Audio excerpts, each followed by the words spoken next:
Nagsimula na ang 50% discount sa pamasahe ng LRT2 at MRT3, pero hindi pa tiyak kung hanggang kailan. Malaking tulong yan lalo't may mga dating nagdadala ng sasakyan na nagtitren na rin ngayon. Nakatutok si Mariz Umali.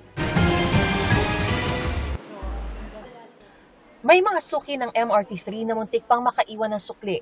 Marami pa kasing di nakakaalam na 50% ang discount sa pamasahe simula ngayong araw. Dito po sa fare matrix ng MRT3 na nakapaskil na rito sa teller, ang dating 28 pesos na end-to-end na pamasahe mula North Avenue hanggang Taft Avenue ay naging 14 pesos na lamang. Yung 24 pesos ay naging 12 na lang, yung 20 pesos naging 10 na lang.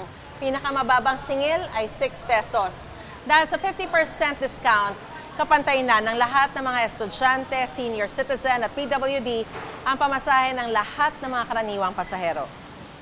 Malaking bagay yan sa nursing assistant na si Marites, lalo't nagmahal ang singil ng iba niyang sinasakyan. Meron na sa tricycle, 20, nagiging 25 na ngayon. Sa bus, 50, nagiging 55. Pag aircon, naging 60, 55 to 60. Tulong din yan sa mga nagtetren na lang, imbis na mag-drive sa EDSA para makatipid ng gas.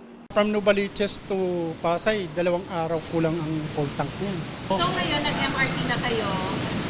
Ang laki ng ginahawa, ang laki ng dagdag sa pang-araw-araw na budget ko sa transportation.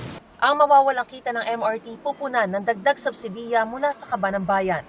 Kaya ang tanong, hanggang kailan ang discount ng MRT3? Mag-aantay tayo ng abiso sa presidente kung hanggang kailan ito. 50% din ang discount ng LRT2 para rin sa lahat ng pasahero.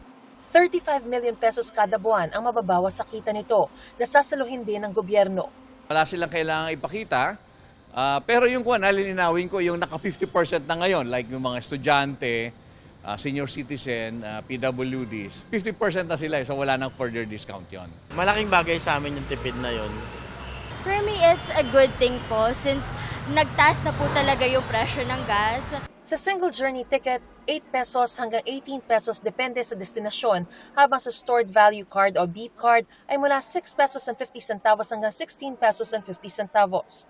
Sa kabila ng hiling ng isang mambabatas na ilibre na ang pamasahe sa tren, hanggang 50% discount lang sa ngayon ang pinatutupad ng MRT3 at LRT2. Sa ngayon po, yan po ang ating guidance, no? 50% discount across the board, no? So, yun po ang ating i-implement sa ngayon.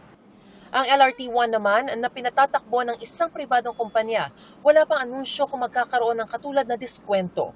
Para sa GMA Integrated News, Mariz Umali, nakatutok, 24 oras.